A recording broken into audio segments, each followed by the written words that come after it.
איפה? אוקיי.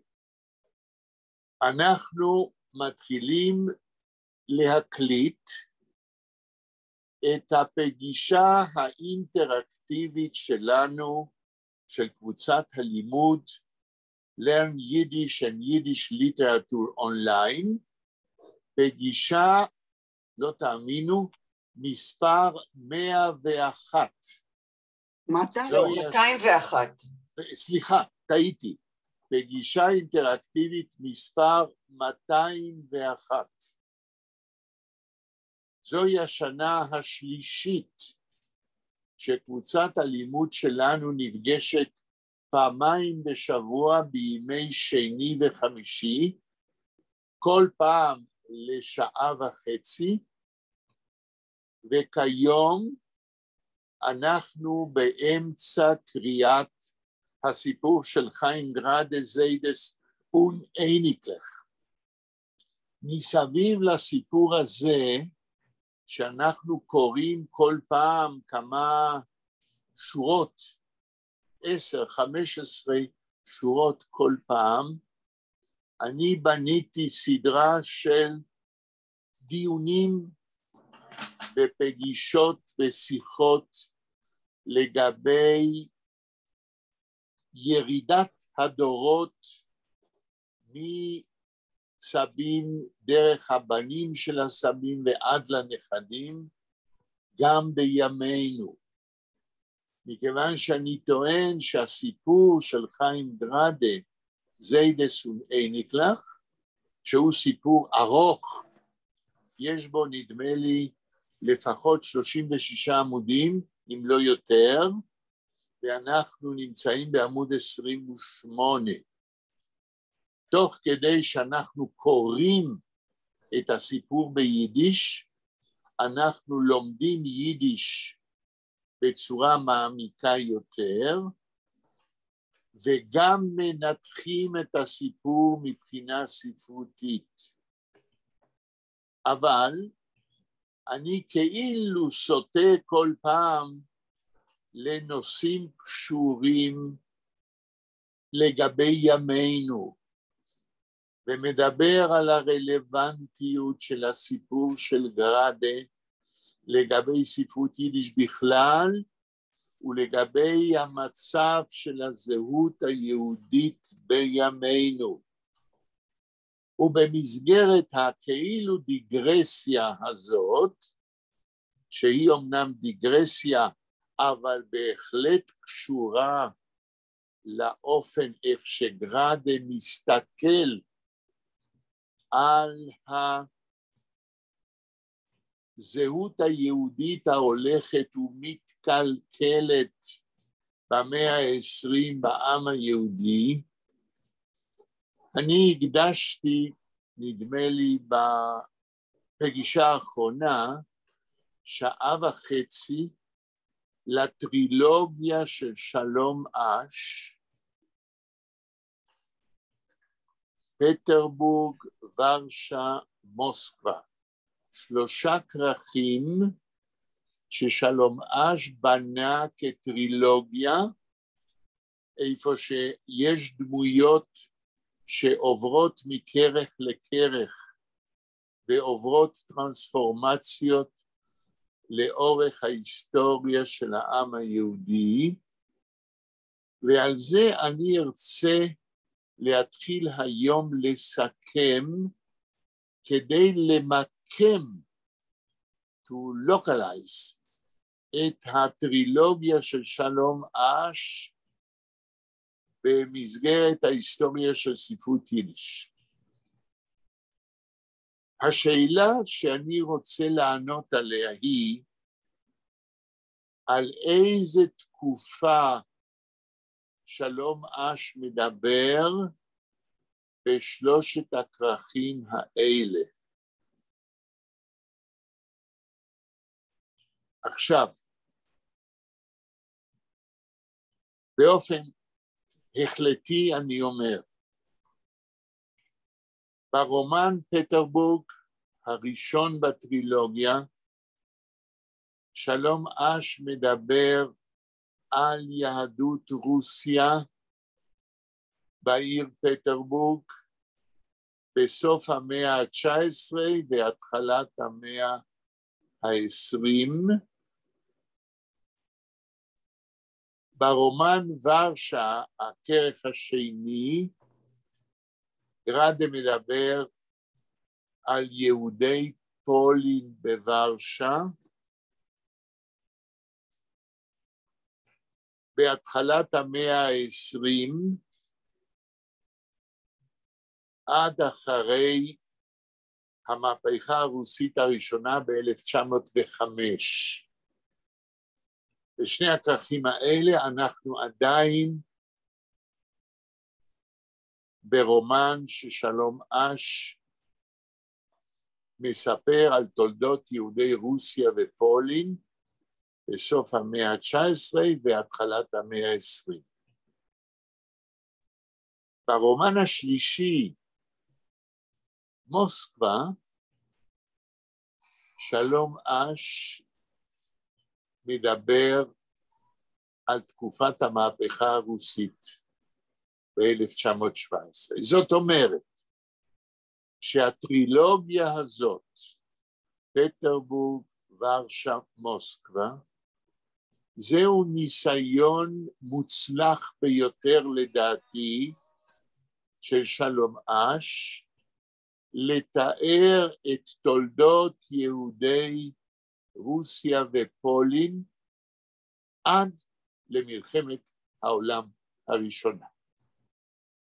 ולדעתי, ואני לא מומחה גדול בשלום אש, אבל תחושתי אומרת לי, שאלה שלושת הרומנים הכי טובים של שלום אש, ושלום אש כתב המון, כתב הרבה רומנים, הרבה סיפורים, מחזות, אבל מה ששלום אש עשה בשלושת הכרכים האלה, עד למלחמת העולם הראשונה, הוא לדעתי מבחינה ספרותית, אנדרטה לתולדות יהודי רוסיה ופולין, עד למלחמת העולם הראשונה.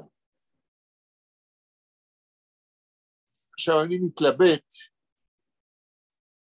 אם לספר לכם משהו שאולי כבר סיפרתי ואני אשאל אתכם. האם אני סיפרתי לכם בפעם האחרונה איך בגלל שקראתי ברומן, בטרילוגיה הזאת בגיל 17 בבואנוס איירס, זה הוביל אותי בביוגרפיה שלי כשעליתי ארצה להיות מה שאני כיום פרופסור אמריטוס של ספרות יידיש באוניברסיטה העברית. האם סיפרתי לכם על זה? לא זוכרת, לא זוכרת. כן. את זוכרת, אלנה?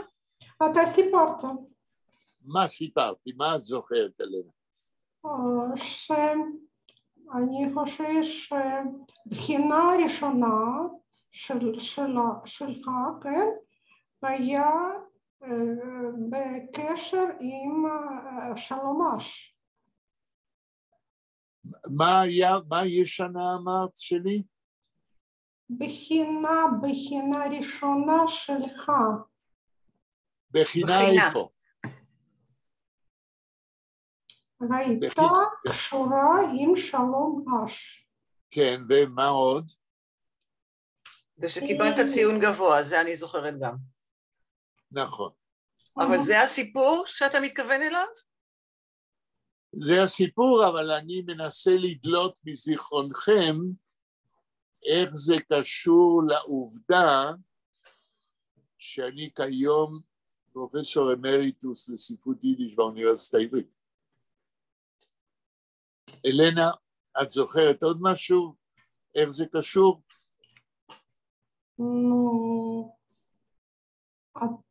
את לא חייבת, אני רק שואל. אתה מקבל מקום באוניברסיטת ירושלים כמו סטודנט? בלה, איך הבנת מה שאלנה אומרת? שקיבלת מכות? אלנה, זה מה שאמרת?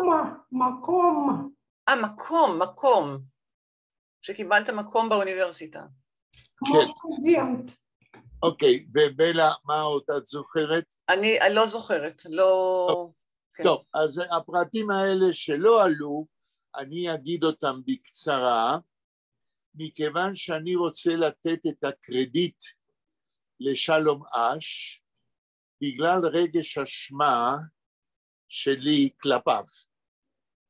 ורגש האשמה שלי כלפיו קשור לפרופסור חונש מרוק, ראש החוג ליידיש באוניברסיטה העברית, והמדריך שלי בדוקטורט, ואחד מורי המפתח שהשפיעו עליי במשך השנים. פרופסור חונש מרוק, כנראה שאת זה לא סיפרתי, ואם סיפרתי ואתם לא זוכרים אני אחזור על זה. פרופסור חונש מרוק לא היה חסיד גדול של שלום אש. ואיך אני יודע את זה? בגלל 2-3 סיבות. סיבה ראשונה, פרופסור חונש מרוק, ששלט בתולדות ספרות יידיש המודרנית, ופרופסור דוב סדן ששלט על 800 שנות ספרות יידיש, שניהם מעולם לא לימדו שום קורס על שלום אש. זאת אומרת, בחוג ליידיש, שלום אש לא הוכנס בתוך קורס כדוגמה לסופר חשוב בספרות יידיש. זו סיבה אחת שאנחנו למדנו ששלום אש, סיבה שנייה. פרופסור חונש מרוק סיפר לנו שיום אחד הוא הלך לשמוע את שלום אש להרצאה שלו. דרך אגב, שלום אש נפטר ב-1957, כאשר פרופסור שמרוק היה מרצה בחוג ליידיש, בוודאי קרא את שלום אש, וכשפרופסור חונש מרוק חזר מההרצאה, מהפגישה האישית עם שלום אש כמרצה, אמר לנו, התלמידים בחוג ליידיש, מוטב היה שלא הייתי מכיר את האיש. הוא התכוון שזה קלקל את הרושם של שלום אש כסופר, ההיכרות האישית עם האיש. וגם זה הרתיע אותנו, בוודאי אותי, אם פרופסור חונש מרוק לא מעריך את שלום אש כבן אדם, זה השפיע. והדבר השלישי, לפחות השלישי, יש לי בבית ספר אוסף מכתבים ששלום אש כתב לאשתו. ורבותיי, זוהי רחמנות לקרוא את הסגנון ואת היחס של שלום אש כאדם לאשתו. כל 3 הסיבות האלה לפחות גרמו לי במשך השנים לא להתייחס כמורה לספרות יידיש וכחוקר של ספרות יידיש להתייחס לשלום אש כנושא שכדאי לי להתעמק בו ולחקור. ואני מודה מאה קולפה, כמו שאומרים. זוהי אשמתי. אני חושב שהולכתי את עצמי שולל. לשלום אש מגיע הרבה יותר כבוד ויחס. ולמה אני אומר את זה? וכאן אני חוזר לסיפור בביוגרפיה האישית שלי. מה שאלנה הזכירה ומה שבלה זכרה. כאשר נבחנתי לקראת התואר BA, סיפרתי לכם בפעם האחרונה שהייתה שם שאלה על הטרילוגיה של שלום אש.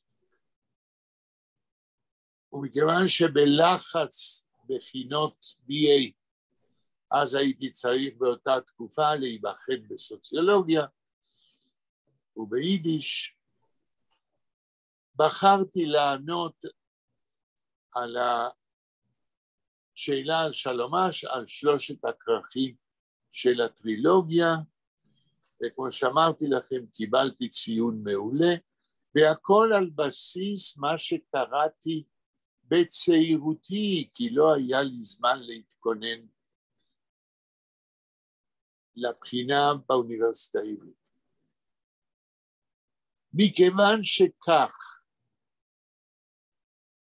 אני החלטתי בין פילוסופיה, סוציולוגיה ויידיש לנסות וללמוד MA בספרות יידיש, וכל היתר זה כבר היסטוריה. ולסכם לגבי הטרילוגיה של שלום אש. כמו שוודאי אמרתי לכם, זוגתי שתחיה טובה מצא לי בספריית אודיו של הספרייה הציבורית במונטריאול, הקלטות באודיו של פטרבורג, של הכרך הראשון, של ורשה, של הכרך השני, ואת שניהם שמעתי בעיון רב, שזה לפחות יותר מ-700 עמודים ביחד. בשבועות האחרונים באוגוסט שמעתי בעיון רב קריאה ביידיש על שני הכרכים. לצערי לא מצאתי, אף על פי שהשקעתי הרבה זמן, אודיו הקלטה של מוסקבה, של הכרך השלישי. ואני מתכונן, כן, לזמן הקלטה שיקליטו לי את הכרך השלישי. מפני שאני מאוד סקרן איך שלום אש מסיים את הטרילוגיה עם הדמויות שלו שממשיכות גם בכרך השלישי, זה בדקתי, כן? עם מירקין שהיא הדמות הראשית, ולא אכנס עכשיו לתוכן, והטרילוגיה, הכרך מוסקבה, בדקתי איך הוא מתחיל, והוא מתחיל בזה ששלום אש מסביר מה זה קומוניזם.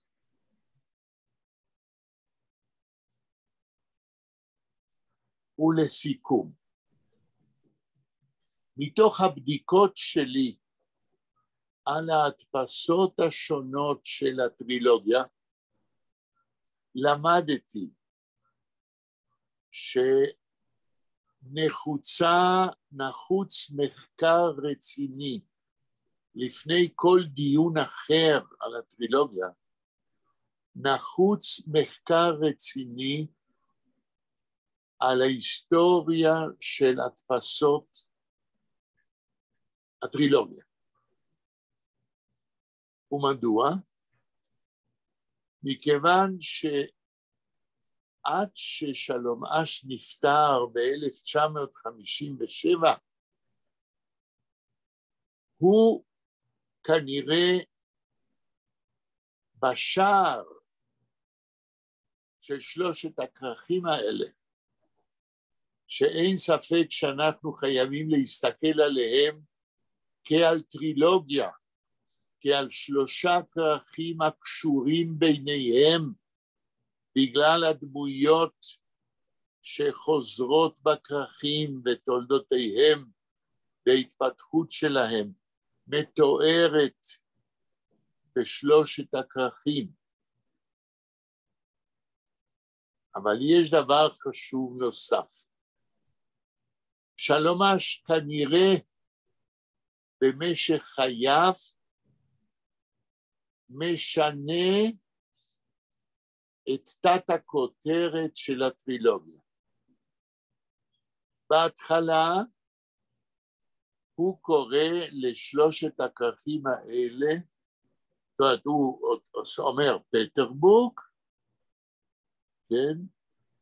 כחלק של טרילוגיה בשם דרי שטט, 3 ערים. אבל עם השנים, והרי הכרכים האלה נתפסים כנראה, אני עוד לא בדקתי את זה עד הסוף, וכל אחד מכם שיתעניין יוכל לבדוק, כנראה שהם נכתבים לפני מלחמת העולם השנייה. בהדפסות הראשונות. אחרי מלחמת העולם השנייה, והרי שלום אש חי עד 1957, הוא המשיך להוציא מהדורות של שלושת הכרכים, אבל אחרי מלחמת העולם השנייה, הוא כבר לא קרא לטרילוגיה דרי שטט, אלא נתן להם שם מאחד משמעותי מאוד, והוא קרא להם פטרבורג, ורשה,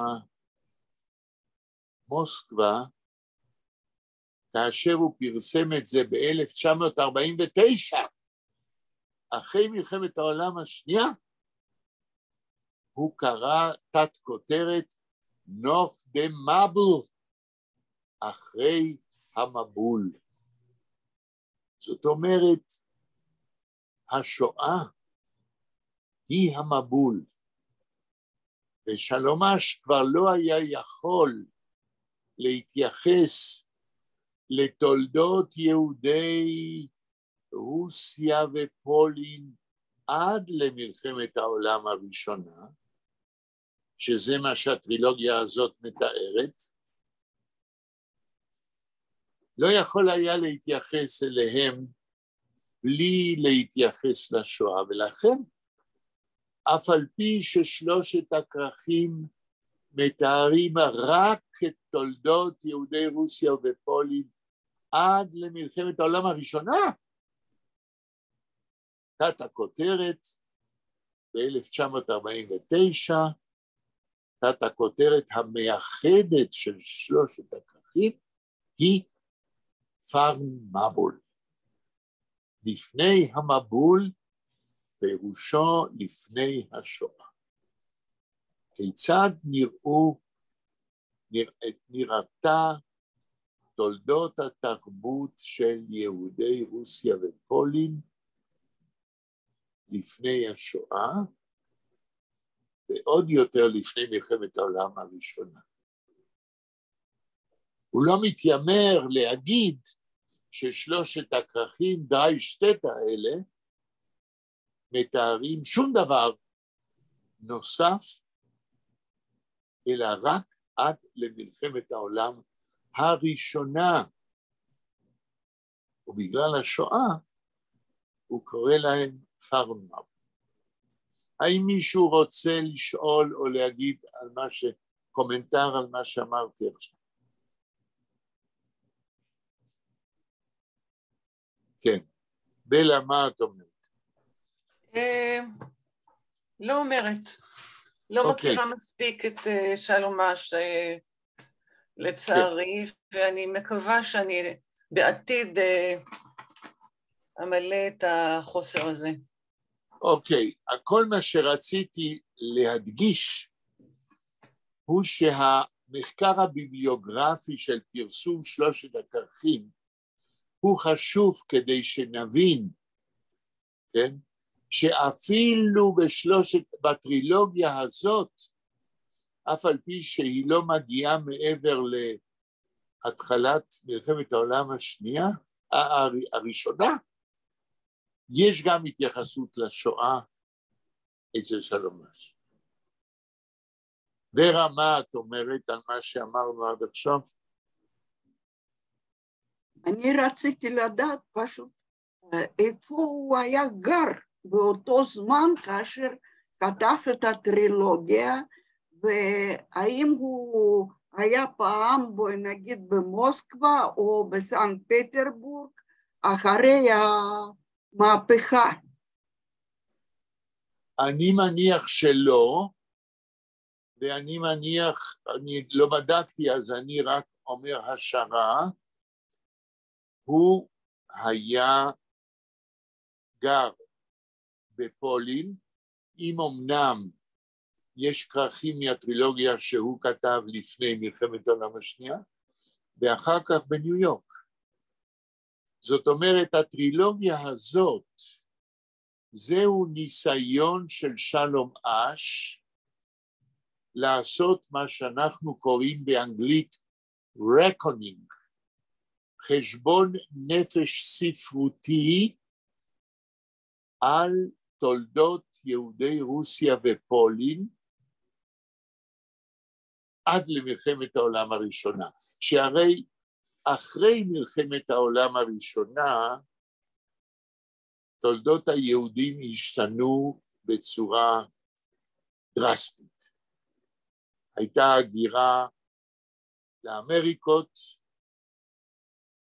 הייתה פולין העצמאית, וזוהי אחת התכונות החשובות של שלום אש כסופר.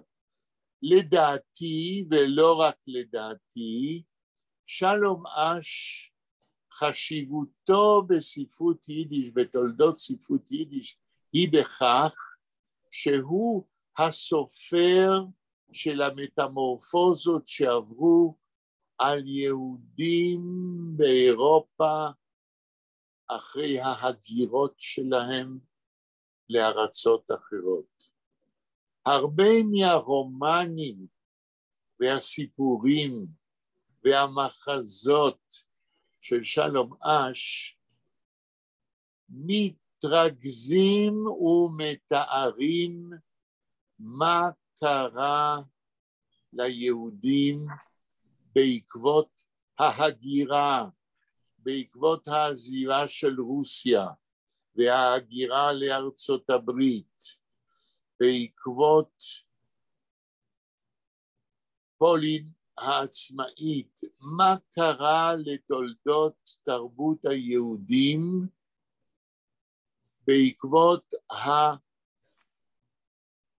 התהפוכות ההיסטוריות, הנדידה של היהודים, הנדידות בעם היהודי, יותר מששלום אש הוא הסופר של הזהות היהודית השורשית, הוא הסופר של המטמורפוזות של הזהות היהודית עקב ההגירה והתזוזה של היהודים ממיקומם ההיסטורי במשך דורות. ובמסגרת הזאת הוא קשור קשר הדוק לחיים גראדה ולנושא של זיידס ונאניקלח. כן. אני רוצה להיזכר, בלה, מי נמצא איתנו? האם דניאל איתנו? לא. לא הגיע? לא. לא. אלנה איתנו, ורה איתנו, האם נחמה איתנו? לא. נחמה כתבה קודם מכתב שהיא לא יכולה להיות. אתה שכחת. היא לא יכלה בפעם שעברה, גם היום לא? כן, כן, כן. היא באותו מכתב היא כתבה. מה היא כתבה, אלנה? שהיא לא יכולה היום להיות. למה? אני לא יודעת סיבות.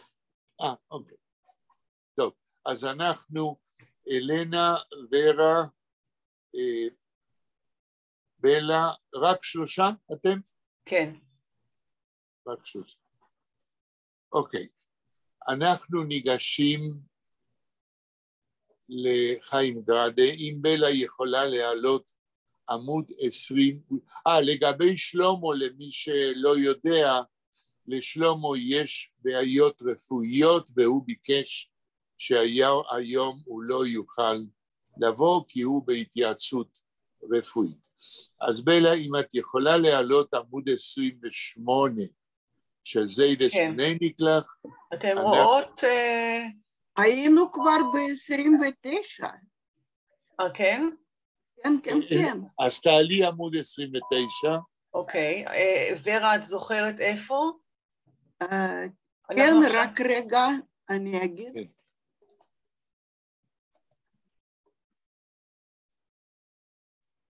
אם את רוצה שאני אעלה עוד קצת, אז תגידי לי.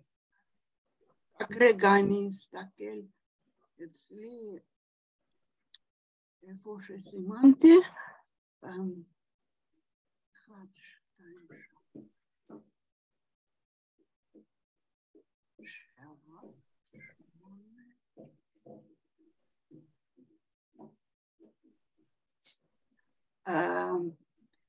בתחילת שורה 14 אחרי סוף המשפט. לא, יש לנו טרמינולוגיה יותר ברורה. אנחנו בעמוד 29, שורה מלמעלה או מלמטה? מלמעלה, 14. שורה 14 מלמעלה. אחרי פולנרס.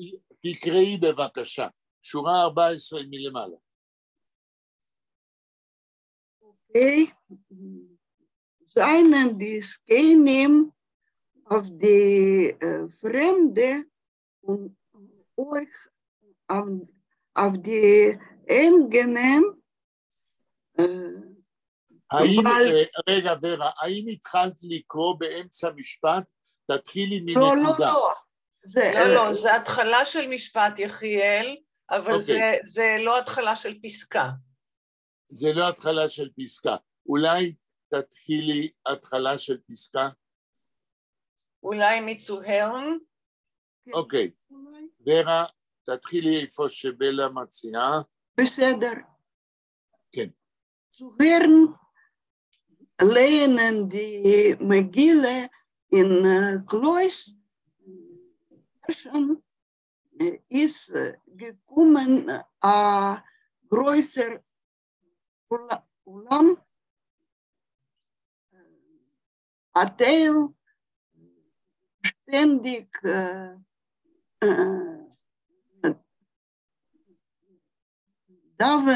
Davener Shabbos und Yom Tov. Und Atel zufällige gekommen. זה נקודה. מכיוון שקראת את זה בקיטוע של זמן, לא ראיתי את האחדות של העניין. בלה, אולי את יכולה לחזור על המשפט כולו? כן. Zu Herren lehnen die Megille in Klois Joschen ist gekommen a größer Eulem, a Teil ständige Davner Shabbos und Yontef und a Teil zufällige hereingekommene. אוקיי, זה כבר קראנו, אז בלה תקראי הלאה, משפט הבא. Der Sinn dem Gehennem, was die Jünglech machen, haben die Jeden sie gewollt herausschleudern für die Kolners. אוקיי, את זה אנחנו ננסה לתרגם. תחזרי על בלה 2-3 מילים ונתרגם. Der Sinn dem Gehennem, לראות את הגהנום, או כשרואים את הגהנום. כשראו את הגיהנום, כן, המתפעלים ראו את הגיהנום, כן. Was die Jünglech machen, אשר עושים הילדים. לאיזה גיהנום מתכוון גראדה? בלגן. איזה בלגן? למה יש בלגן? אני לא הייתי הרבה זמן, אבל אני מניחה שהילדים עושים בלגן. לא יודעת איזה בלגן. אוקיי, אני עדיין שואל את ורה, לאיזה בלגן מתכוון גראדי? כי הוא מתכוון למשהו ספציפי. ברגע שהיו אומרים שם של אמן, אז ילדים עשו רעש גדול. נכון, זאת אומרת, קוראים במגילה, זה המצב, קוראים במגילה, ואז לפי המנהג, כן, עושים רעש גדול. הלאה, בלה.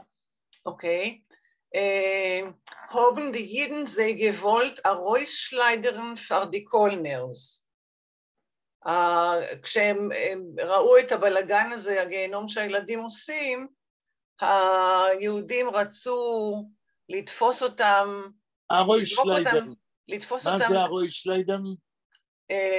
להעיף אותם החוצה? לזרוק אותם, כן.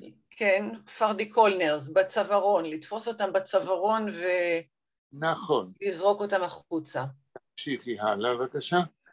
Seinen Diskenim auf die Fremde und euch auf die eigene Balebotim הרעיף gefallen mit der wilden Kass. תראו. אז seinen Diskenim, אז הזקנים, auf die Fremde und euch auf die eigene Balebotim. מהו הפועל? הפועל הוא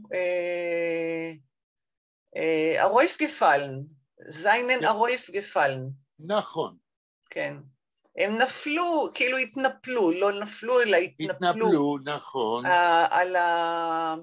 על הזרים, auf die Fremde, und euch auf die eigene Balebotim, וגם על בעלי הבתים. כן, בעלי בתים. עכשיו השאלה שלי היא, בלה, מה קורה פה? למה הזקנים מתנפלים, ועל מי הם מתנפלים ומדוע? אתה שואל אותי? כן. תראה, יש לי את הניסיון שלי בהוראה, כן, עבדתי עם ילדים, ומצד אחד כשהם עושים בלגן אז נורא כועסים עליהם, מצד שני גם מאוד אוהבים אותם. הם אוהבים את הילדים. בלה, המצב, הסיטואציה שמתוארת, את צודקת, מכיוון שלא היית בפעמים הקודמים, אבל קראנו היום בלי לתרגם, שמדובר במעמד קריאת המגילה. ובעצם צריך לעשות רעש, כן. מה? כשקוראים את המגילה, כמו שוורה אמרה, ברגע שמזכירים את המן ואת אשתו זרש, אז יש בלגן. על הבלגן הזה מדברים, לא על בלגן שילדים עושים כילדים, אלא מדברים עכשיו. אני מנסה שנבין עד הסוף מה שגראדה אומר, וגראדה אומר כאן דבר שלדעתי הוא מאוד מעניין, ואני רוצה לחדד את זה.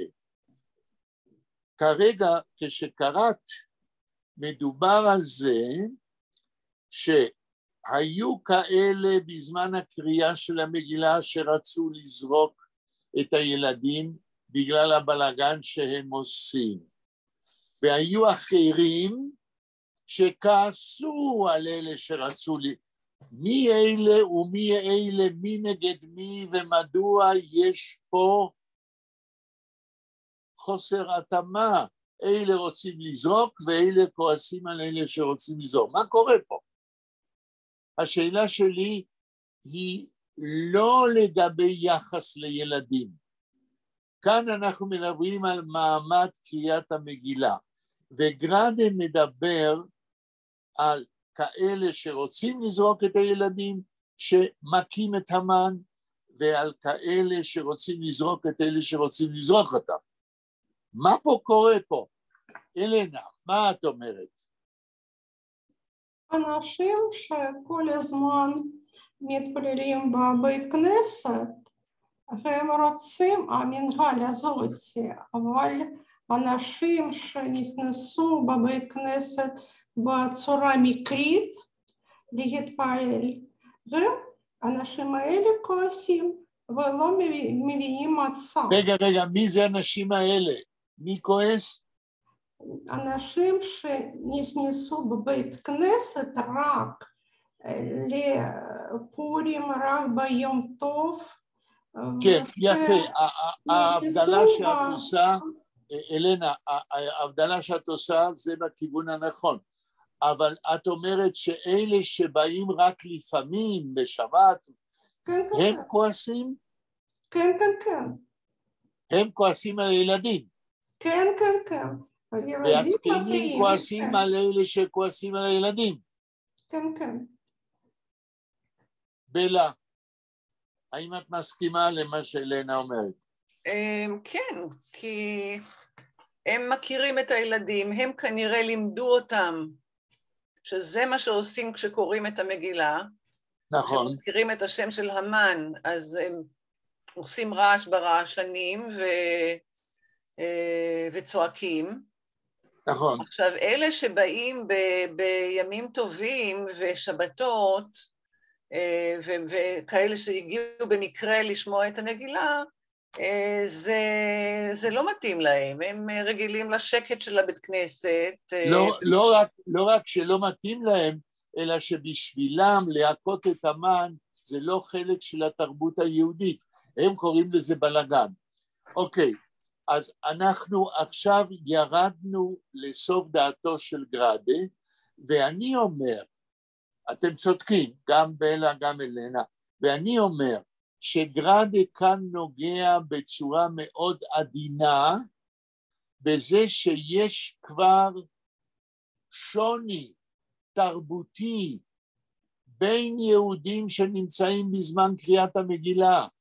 אלה לא מבינים מה זה הרעש, והזקנים כועסים שאלה לא מבינים וכועסים על הילדים.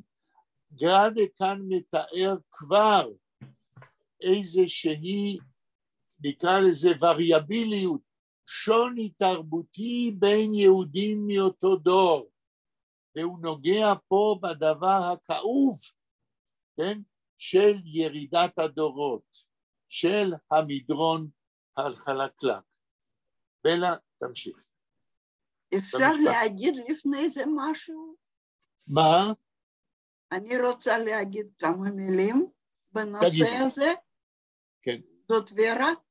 כן. אני חושבת שגם הזקנים רצו שילדים ימשיכו ללמוד שם, בבית כנסת. ואם ככה בכעס זורקים אותם, אז הם פחדו שילדים לא יחזרו ללימודים. ורה, זה מאוד חשוב מה שאת אומרת. הרי להכות את המן זה חלק מהתרבות היהודית שהזקנים רוצים ללמד את הילדים. וכמו שאת אומרת, אם המבקרים המקריים יזרקו אותם בגלל מה שהם קוראים בלגן, אז הם יגרשו ילדים שרוצים שיבואו לבית הכנסת ללמוד. אנחנו כאן רואים פתאום שתי תרבויות שמתנגשות. מאוד חשוב מה שאמרת, ורה. בלה, נמשיך. אוקיי. ניטה. זה כתוב ניטה, אבל אולי זה צריך, אני לא יודעת, טוב. ניטה. לא, זוהי שאלה. את שואלת, בהערה שלך, כן. את שואלת, מה זה הניטי הזה? זה טעות דפוס? לא. כן, אני שואלת. לא, ניטה זהו ביטוי מקובל. ניטה זה שלילה, לא ולא. ביידיש אני שמעתי את זה מהסבתא שלי, וככה כשרצו להגיד דבר בשלילה בצורה חריפה, היו ניטה. לא ולא. כן. Niete, ihr kommt in Ayoma de Pagre und die Jünglich kommen jeden Tag. אז לא ולא. ihr kommt in Ayoma de Pagre, אתם באים, יומא דה פגרה זה נראה כמו פעם ביובל או משהו כזה? לא, ביום חג. יום חג, יום חופש. פגרה זה חופש, כן? לכן זה יום חופש.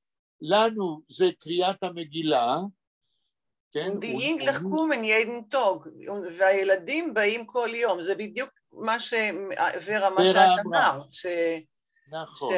שחשוב להם שהילדים ימשיכו לבוא. אבל לא רק זה, אלא שזהו חלק מהתרבות היהודית להכות את המן. אתם כבר לא מבינים את זה, וזה לא חלק של התרבות שלכם, אתם רוצים לקלקל לנו, את המטרה החינוכית שלנו בזהות היהודית. אתם אין לכם כבר בזהות היהודית שלכם שום דבר שקשור למגילה, מה אתם באים לקלקל לנו? אתם באים ללמד אותנו איך צריך לבנות את הזהות היהודית? ולצערי רבותיי, לצערי, זה מה שקורה בלי להגיד שמות במשפחה המורחבת שלי. כאשר במשפחה המורחבת שלי קורה משהו שקשור לזהות היהודית באופן אינטגרלי, ואלה שלא מבינים את זה וכבר התרחקו תק פרסה מהזהות היהודית המסורתית, הם למשל, בר מצווה. בימים אלה, בלי להגיד שמות, ואני מתוך צער עמוק, כתבתי מאמר באקדמיה עדו לפני יומיים שלושה. בימים אלה, עומדים במשפחה המורחבת שלי לחגוג מה שהם קוראים יום הולדת לנער שיהיה בן 13, קוראים לזה יום הולדת, לא יודעים, או יותר נכון לא רוצים לדעת את המושג בר מצווה, ומורידים את זה מסדר היום. האם סיפרתי לכם בהקשר הזה איך המדרון החלקלק פועל בעניין בר מצווה בימינו? האם סיפרתי לכם את הסיפור על מרטין בובר, התבלין אורגנוס והמדרון החלקלק? אני לא זוכרת. אוקיי, כנראה שלא סיפרתי. אז אני אספר מכיוון שזה קשור לעניין הזה, שבזמן קריאת המגילה אצל גרדה, אלה שבאים פעם ביובל לבית הכנסת, טוענים שלהכות את המן זה בלגן ורוצים לזרוק את הילדים. איך זורקים במשפחה שלי המורחבת כיום, ביום שישי מחר, חוגגים יום הולדת של 13.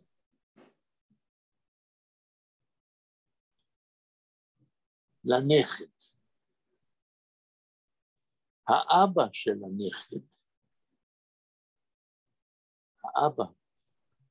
הנכד, בעבר,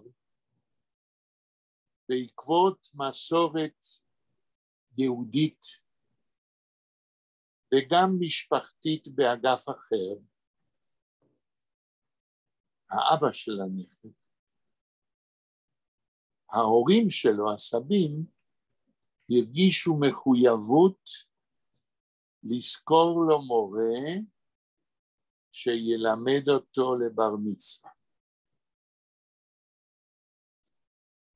זה קרה לפני כ30 וכמה שנים.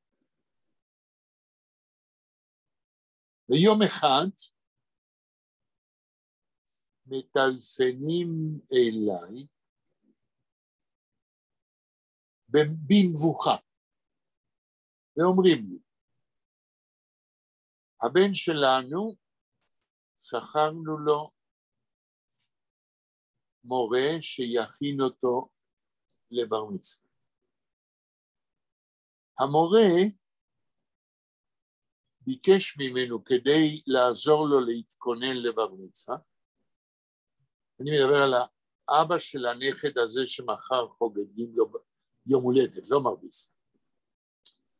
המורה אמר לו בעל פה, לא רשם לו על פתק, שהוא צריך להשיג ספר של מרטין בובר. אבל אנחנו אומרים הסבים, ההורים של הבן, אנחנו לא מכירים, אין לנו ספרים של מרטין בובר בבית, לא קראנו ספרים של מרטין בובר, ולכן אנחנו פונים אליך, אולי אתה מכיר את הספר. אז אני שואל, איזה ספר ביקש המורה שנזכר להכין לבר מצווה? אז אומרים לנו, אולי אתה מכיר, זהו הספר אורגנוס של מרטין בובר.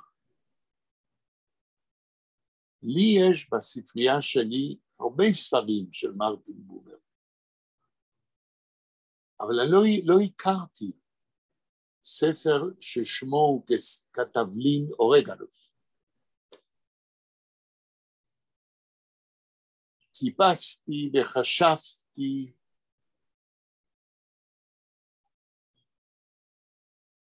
עד שהבנתי. כיוון שהמורה שצריך להכין לבר מצווה את האבא של הנכד, שמחר חוגגים לו יום הולדת, דבר מצווה. שמע בעל פה את השם של הספר של מרטין בובר, והמורה לא רשם לו על פת. הבנתי, קודם כל ידעתי שלמרטין בובר אין ספר על תבלינים. חשבתי וחשבתי, ואמרתי, ודאי המורה התכוון לספר של סיפורי חסידים של מרטין בובר בשם אור הגנוז. הנער, האבא של הנכד, שמע אור הגנוז, כיוון שבחיים שלו הוא לא שמר על מרטין בובר. בטלפון השבור, אור הגנוז הפך לאורגנוס. הסבים של ההורים של האבא של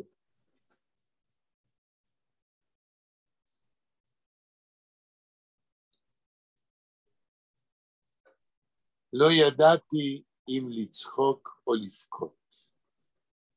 בהומור היהודי,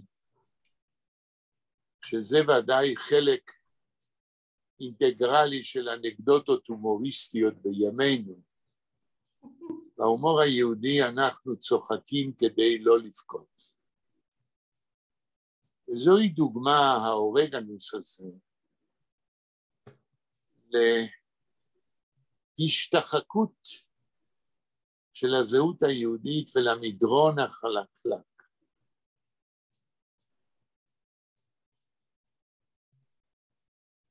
ומחר ירגגו יום הולדת 13 לנכד, לא יהיה שום דיבור על בר מצווה,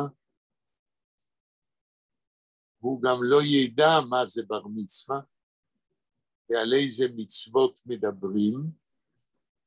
הוא ידע כי לחברים שלו יחגגו בר מצווה. מה את אומרת? לחברים שלו בטח יחגגו בר מצווה? לא. החברים שלו ודאי באים ממשפחות דומות, שהרי אנשים נוטים להתחבר למי שמסתכל על העולם ולזהות העצמית בצורה דומה. אני מניח שגם לחברים שלו לא יחגגו בר מצווה, והנה יש לכם בדורנו השחיקה, ודאי שכאשר הנכד הזה יתחתן ויהיו לו ילדים, המדרון החלקלק ימשיך.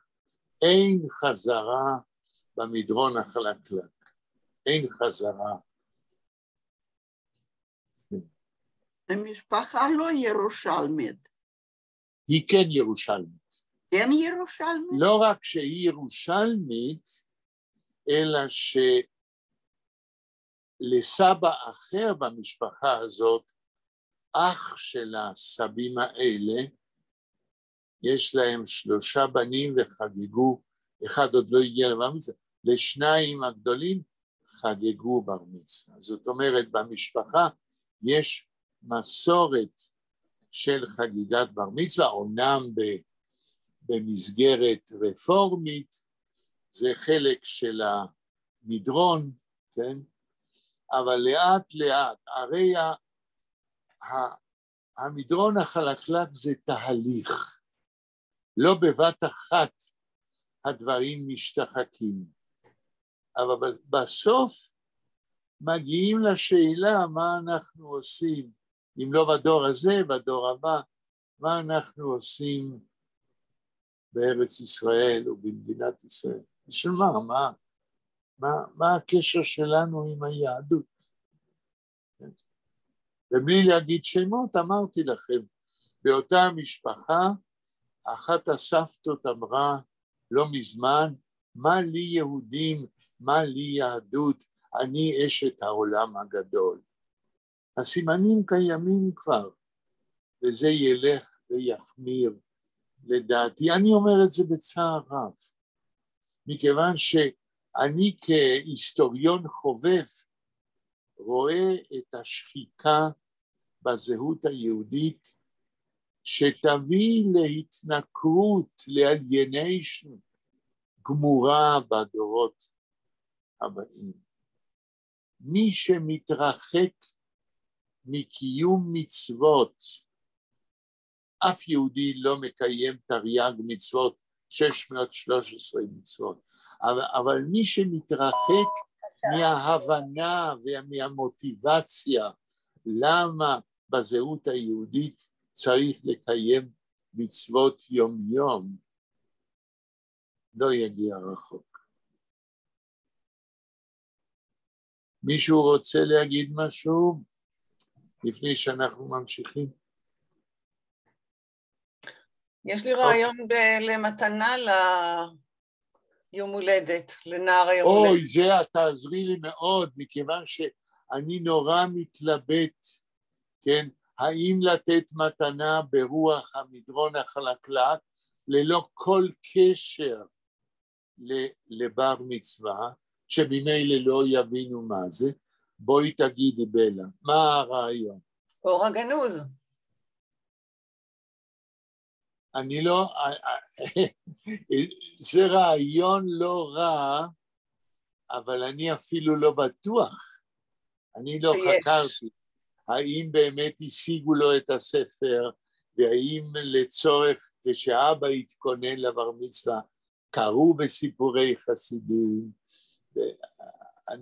אני לא חושב שיש כבר מקום לחזור אחורה. אתה לא יודע, אתה יודע, זה שלח לחמך. כבר מאוחר. תראה, היום לא קוראים כל כך, זאת הבעיה, אבל... נו, זהו. כן. זהו. בכלל, כן, לא קוראים כל כך בכלל, אבל... אתם יודעים למה מייעדים, בלי להגיד שמות, הסבים, את הנכד הזה? להיות נגן ג'אז. זה האידיאל שהנכד הזה, כשיהיה גדול, כן, מעודדים אותו ללמוד מוזיקה, להשתלם בג'אז. זו הזהות העצמית שמייחלים לנכד הזה. אז אולי איזה אלבום של קלייזמרים שמנגנים מוזיקה בסגנון ג'אז. כן, זה אולי, כן, זה אולי. זה אולי. טוב, בלה, ממשיכים עוד משפט. אוקיי. די מתפללים פון בלויז שבס und Jontef haben greilich gewusst, als in a gewöhnlichen Mittwoch fällt zeitenweise ois in Klois Joschen a Center zum Minyan. תראו. די מתפללים פון בלויז שבס und Jontef, המתפללים רק של שבת וחגים, יפה. haben greilich gewusst. Was ist greilich? ידעו בעליל. אוקיי. ידעו ללא ספק. נכון. gewusst. אז in a gewöhnlichen Mittwoch, שביום רביעי רגיל, באמצע השבוע, fehlt zeitenweise ois in Klois Joschen, חסר מפעם לפעם, לעתים קרובות, נכון. בבית הכנסת הישן, הצנטר zum Minyan. חסר עשירי למניין. נכון. נוראות די הומנשלגר seine noch nicht kein בר מצווה יינגלך, תרגום, נוראות די הומנשלגר, אבל הרי מקי המן המן, כן, אלה שהם עושים את הרעש ברעשן, זיינן noch nicht kein בר מצווה יינגלך, הם עדיין לא נערי בר מצווה. ולכן הם לא יכולים להיות עשירי למניין. עשירי במניין. וננית בר מצווה יינגל, תורמן דוח נית, פרחנן פרצנטן צו המניין.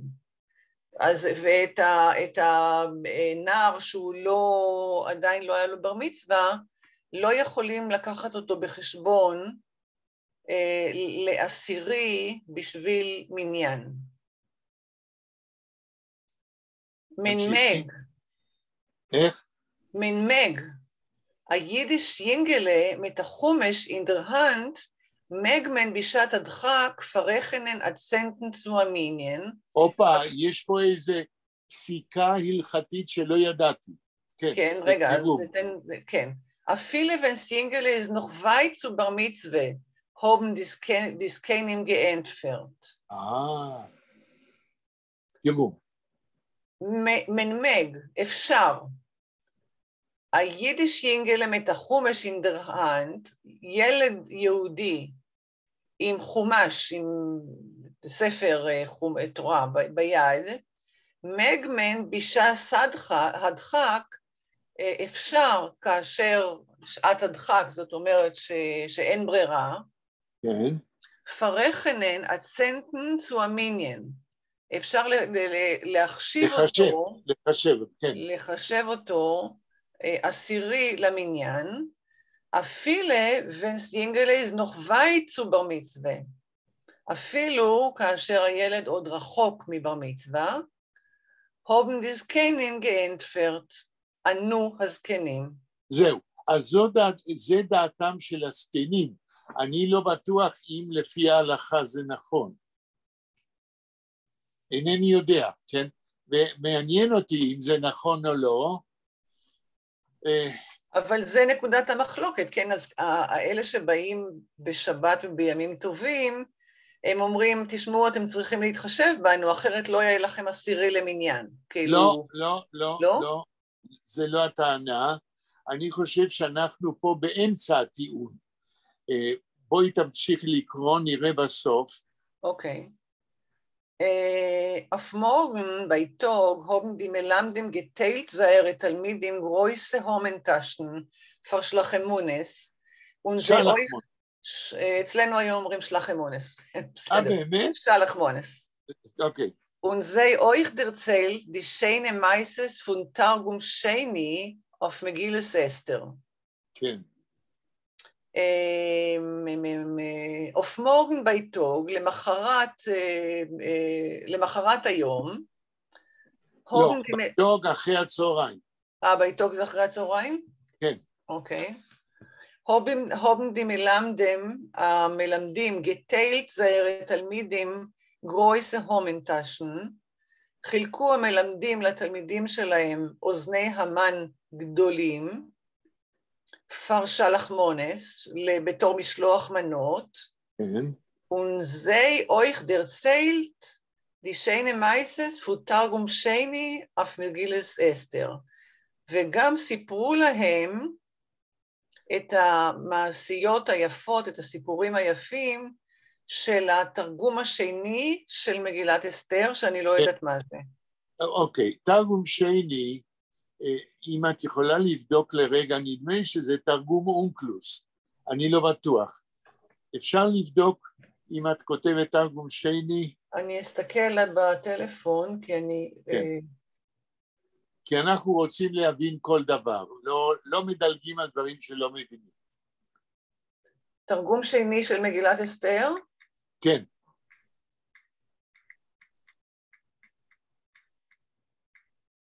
זה בארמית, כנראה.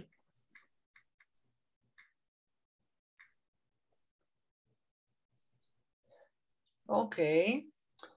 תרגומי מגילת אסתר לארמית הם שני תרגומים הכוללים, בנוסף לתרגום המילולי, גם חומר מדרשי ואגדי רב. זמן ומקום חיבורם אינו ידוע, אך הוא מאוחר לתרגום יונתן, שלא תרגם את המגילות. רב היי גאון מעיד על קיומם של לפחות שני תרגומים לאסתר, כלומר, זמן חיבור התרגומים הוא בין המאה החמישית לעשירית. כן, מדובר בארמית, תרגום בארמית. אוקיי, בסדר, הבנו. הלאה. Nur zu der Purim die Kirsude in die eigene Heimen seien die Altitschke gegangen, voll mit der Oimes zu die Kinder und Einiglach, Halemai sei seinen Äußern dem Fress, nicht dem Ness und die Simche von Purim. תרגום.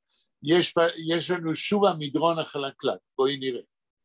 No, zu der Purim de Kirsude, אבל רק לסעודת פורים, in die eigene Heimen, בבתים שלהם, seinen die Altitschke gegangen, הלכו הזקנים, פול מתרעומס, מלאים בכעס, כן.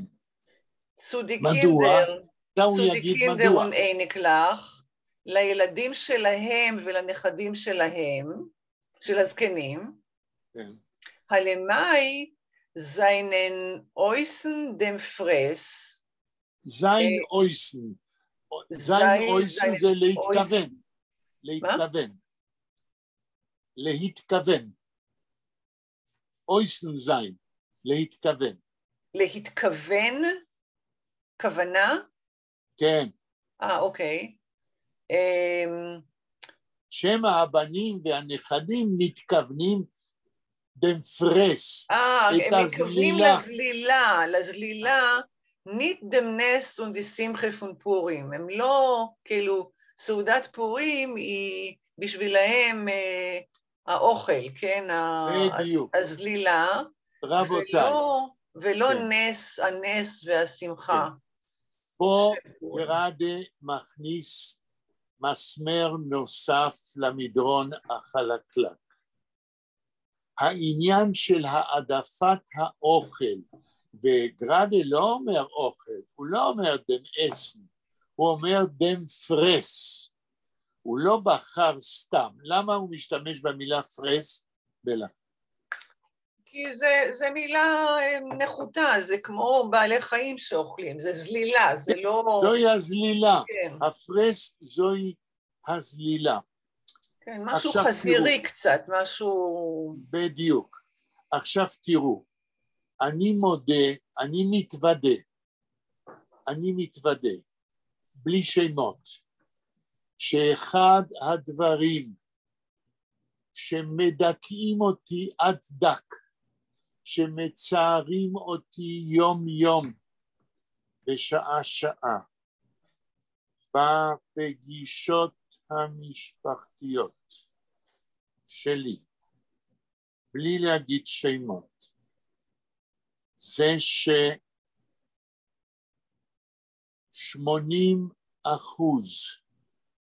של השיחות קשורות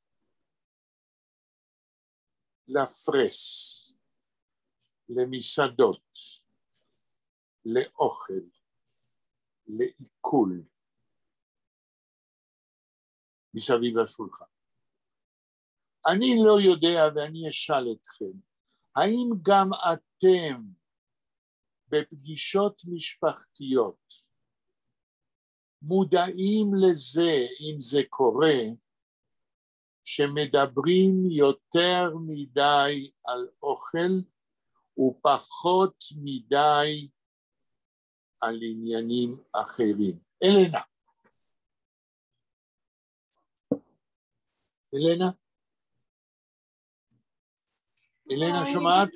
אני בטוחה שזה סימן זמנים האלה, עכשווי. תסבירי, זה מעניין מה שאת אומרת, שזה סימן לזמנים שלנו. כן, תסבירי כן. איך זה נראה לך, כן? אוכל, זה קודם כל. זלילה. לא הבנתי, מה את אומרת? אוכל זה מקום ראשון בראש האנשים העכשווי. מאוד מעניין מה שאת אומרת. האם את מרגישה בזה כל הזמן? כן, בטח. זה בשיחות בין נשים ונשים, כן. מאוד מעניין. את מאשרת מה שאני... ורה, מה את אומרת על זה? אולי משפחה שלי זה לא משפחה אפיינית, כי אנחנו דווקא לדור של הורים זה אותנו, הורים וכבר סבים וסבתות, כן. אנחנו גדלנו כולנו בבית עם סבא וסבתא, לא כן. הורים שלנו, אבל סבא וסבתא הם היו דתיים, ויש לנו זיכרונות, וכאשר אנחנו, טוב, עכשיו משפחה די גדולה, והיא נמצאת בכל רחבי העולם, ובואי נגיד, בפסח אנחנו עושים זום עם המשפחה הגדולה, ומשפחה אבל מה יותר, רגע, בפסח מה יותר חשוב, להגיד את ההגדה או לחכות שיתחיל האוכל? לא, תשמע, אנחנו כולנו מתחילים לקרוא הגדה, יש הגדה גם ברוסית, עם תרגום לרוסית, כמובן, כי יש אנשים שלא יודעים עברית, הם נמצאים גם בגרמניה וגם בצרפת, אבל מדברים על פסח, על נושא של פסח, כאשר מגיע זמן של אוכל בסדר, גם עושים לחיים והכל, אבל לא, אצלנו לא מקובל, האוכל בכלל לא במקום הראשון ולא במקום השני, כי אנחנו גם שמחים להיפגש יחד, ועל זה מדברים. ורה, אני רוצה להכיר את המשפחה שלה, כי היא יוצאת דופן. אתם יודעים שביידיש יש ביטוי, ממנט נשגע גודה, ממנט נקנית לך. כן? אפילו בפולקלור ביידיש מדובר על חשיבות האוכל. עכשיו, אני לא מדבר על האוכל של סבא וסבתא, לא על זה, אלא האוכל בבני הדור שלנו כיום. כן, אוקיי. בלה, מה את אומרת על העניין הזה? קשה לי לתמצת את מה שאני אומרת במעט, יש לזה המון צדדים. אצלי במשפחה, המשפחה שאני גדלתי בה, אמא שלי הייתה אומרת, האוכל זה הפונדמנט של החיים, ככה. אני מזכירה לכם ניצולי שואה, והבת שלהם לא רצתה לאכול, זה היה פשוט, הרסתי להם את החיים שלא רציתי לאכול. אבל היום, ככה, במשפחה שלי אוכלים טוב, נהנים מהאוכל, אבל לא, אוקיי, זה אוכל, כן? אבל יחד עם זה, אנחנו לא יכולים לשכוח שחלק גדול מהתרבות האנושית בכלל, ותסתכל על אמצעי התקשורת, התוכניות על האוכל, וסדרות על אוכל, והיה סרט... היה סרט מקסים, היה סרט מקסים שנקרא החגיגה של בבית, סרט מלפני איזה 25-30 שנה. נכון. זאת אומרת, לאוכל יש צד תרבותי שהוא מאוד מעניין, הוא מאוד פולקלוריסטי, הוא מאוד... זה לא כל כך מבחינת הפרס, אלא מבחינת ההנאה, הייתי אומרת, התרבותית, בלי להתבייש. מהנושא של אוכל. אני בכוונה לא שואל על זה, זה אנחנו יודעים. אני שואל באופן ממוקד על המשפחה של כל אחד מאיתנו. מכיוון שאני מרגיש, כמו שאמרתי, במשפחה שלי, זה מוגזם, וזה עוד אחד הסימנים של הסליפרי סלופ. כן? ההשתלבות עם אותה מגמה עולמית, שגורעת מהזהות היהודית בצורה אכזרית, על פי ההבנה שלי. ולזה בדיוק התכוונתי, מתוך ניסיון משפחתי אישי, ועל זה אני התכוונתי. אשרי המשפחות, איפה שהאוכל תופס פחות מקום, כן, ממה שאני חש במשפחה שלי. כי אני חושב שהדגש על האוכל כנושא לשיחה וסיפורים ומקום מרכזי בחיים, הוא בא לגרוע מאלמנטים חשובים של זהות עצמית, ובמקרה שלנו זהות יהודית.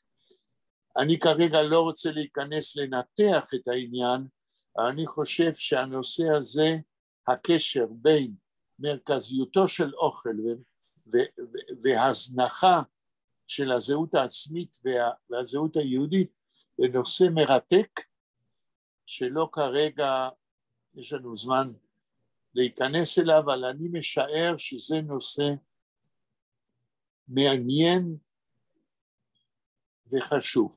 איך אומרים בצרפתית, אלה שיודעים צרפתית, אני רק פרנקופון, אבל לא, nous vivre pour manger, nous manger pas pour vivre. אז יש בצרפת הביטוי הזה, שאו שאתה אוכל כדי לחיות, או שאתה חי כדי... זה מולייר, כן. יפה, תודה. הקמצן, חייב אדם שיאכל על מנת שיחיה, כן. ולא שיחיה על מנת שיאכל. יפה, ואני חושש שבמדרון החלקלק שגרדה מדבר, ושאני מדבר בימינו, בסביבה שאני מכיר, כן? אנשים חיים כדי לאכול יותר משאוכלים כדי לחיות. ובזה אני רק מסכם נושא רחב,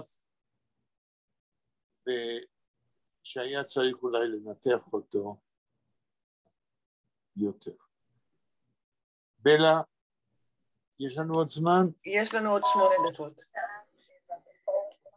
אוקיי, אז בבקשה, משפט הבא.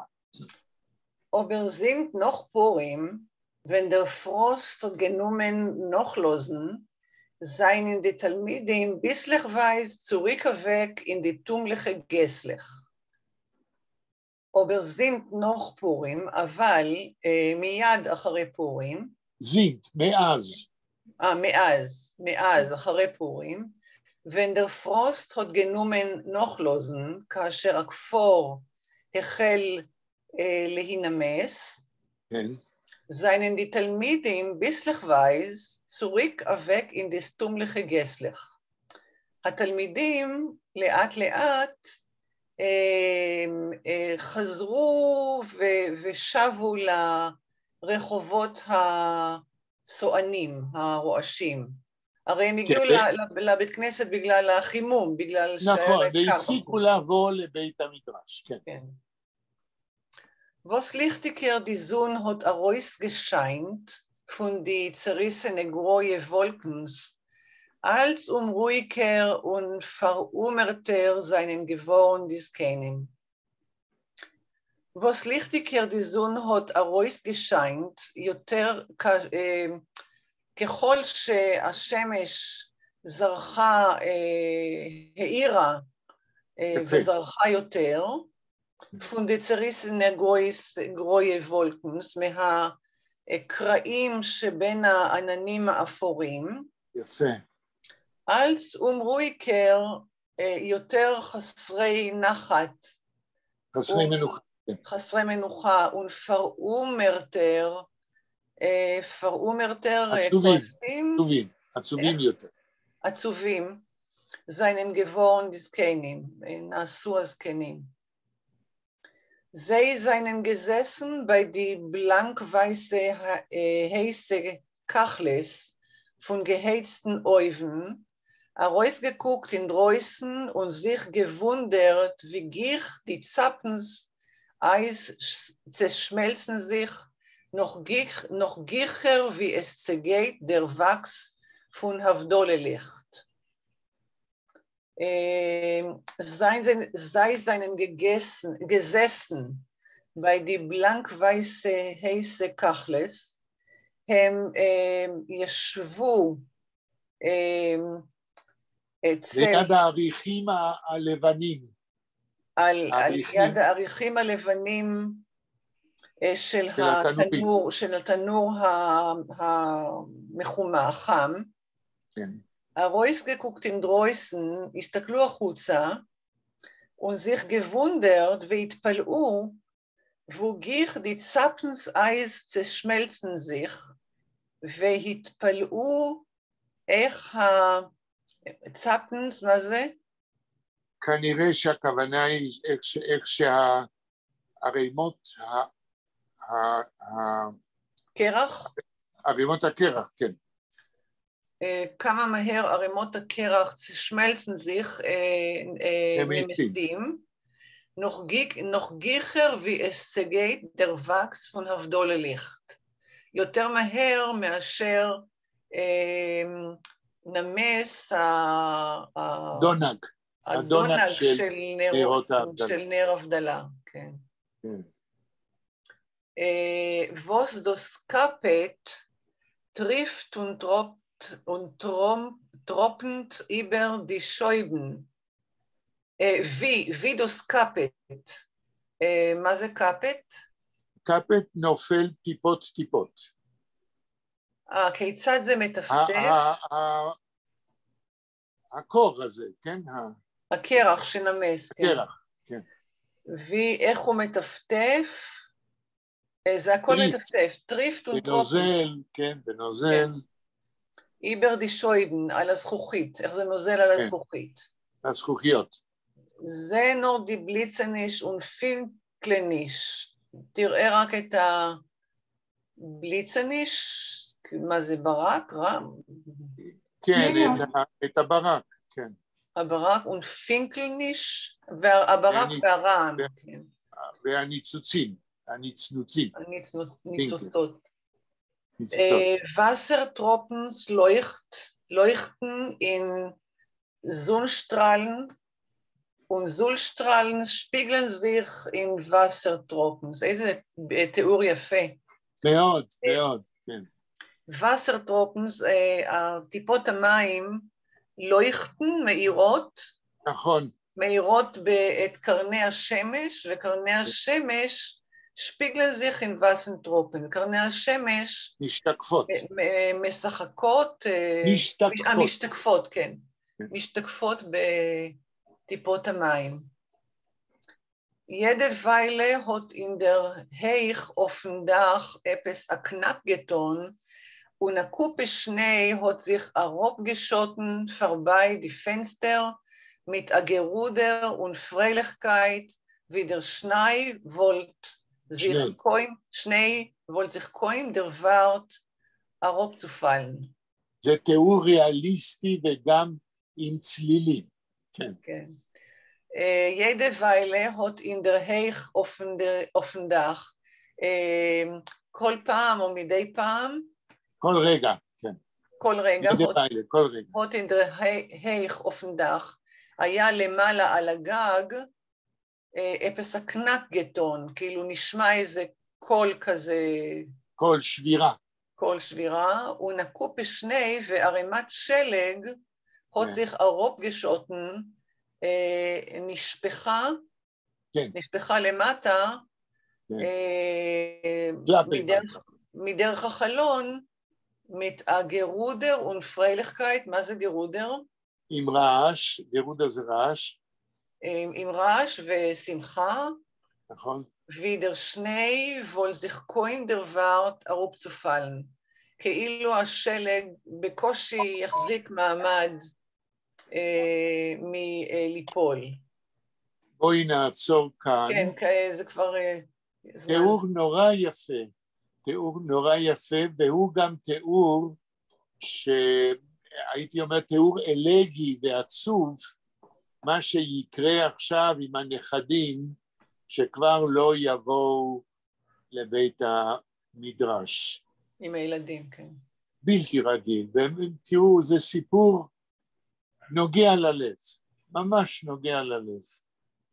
למישהו יש שאלה לפני שנסיים? הכל ברור. הכל ברור. אני מודה לכם מאוד, אני מודה לבלה על הקריאה הרעותה שעזרה לנו לקדם את העניינים, ואנחנו ניפגש ביום שני. בלה תהיה עסוקה ביום שני, אני מקווה ששלמה, אני חושב שגם שלמה כנראה עובר ניתוח ביום ראשון.